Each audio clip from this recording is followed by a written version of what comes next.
गुरु माँ, कल चंद्र ग्रहण है, बहुत डर लग रहा है। ओह, मैं तो तुम्हें बताना ही भूल गई। 7 सितंबर को 9:58 पे रात को चंद्र ग्रहण लगने वाला है और सूतक जो है वो सुबह यानी कि दोपहर में 12:57 से प्रारंभ हो जाएगा।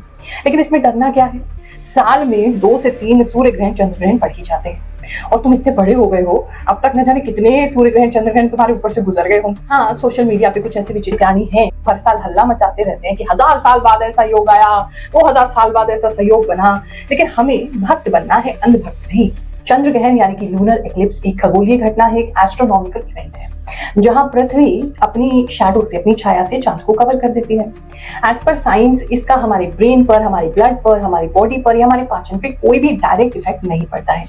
लेकिन अगर आप बहुत सेंसिटिव है, आप बहुत ज्यादा स्पिरिचुअल है या बचपन से आपके दिमाग में ये चीज भर दी गई है कि ग्रहण जो है अशुभ होता है, तो इस दिन आपको रेस्टलेसनेस, एंजाइटी, नेगेटिविटी फील हो सकती है। अब सूतक काल जो है वो 12 बजे दिन से होने वाला है, तो अब ऐसा तो है नहीं कि ना आप खाना बनाएंगे ना आप खाएंगे। सबसे ज्यादा यहाँ लेडीज बड़ी परेशान होती हैं, खाना भी बना लिया है और अब ऐसा लगता है कि अपने परिवार को भी शैला खाना तो नहीं दे रहे। तो इसको भी आपको बहुत ध्यान से समझना है क्योंकि जो ग्रहण है वो रात के 1 या 2 बजे जाकर समाप्त होगा। देखो, पहले के जमाने में जो था फ्रिज नहीं था, रेफ्रिजरेटर नहीं था, तो उस केस में क्या होता था, खाना आपने सुबह बनाया और फिर आप पाठ पूजा में लग गए, उपवास में, व्रत में लग गए, तो उस स्थिति में आपका खाना लंबे समय बाहर रहने की वजह से खराब हो जाएगा।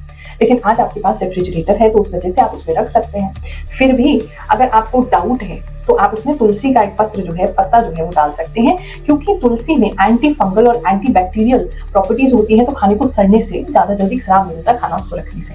और ये आपको, क्योंकि तुलसी माता बहुत पवित्र है, ये आपको मेंटल पीस भी देगा, आपको टेंशन भी नहीं होगी। बात रही जिस दिन ग्रहण है आपको क्या करना चाहिए, तो उस दिन आप नाम जप करें या अपने गुरु द्वारा जो मंत्र आपको दिया गया उसको करें। अगर आप बिजी नहीं है तो, अगर आप काम पे जा रहे हैं, आप बिजी हैं, तो अपने कर्म को ही अपनी साधना मान के मन लगा करके उसको करें, कोई भी डर की बात नहीं है।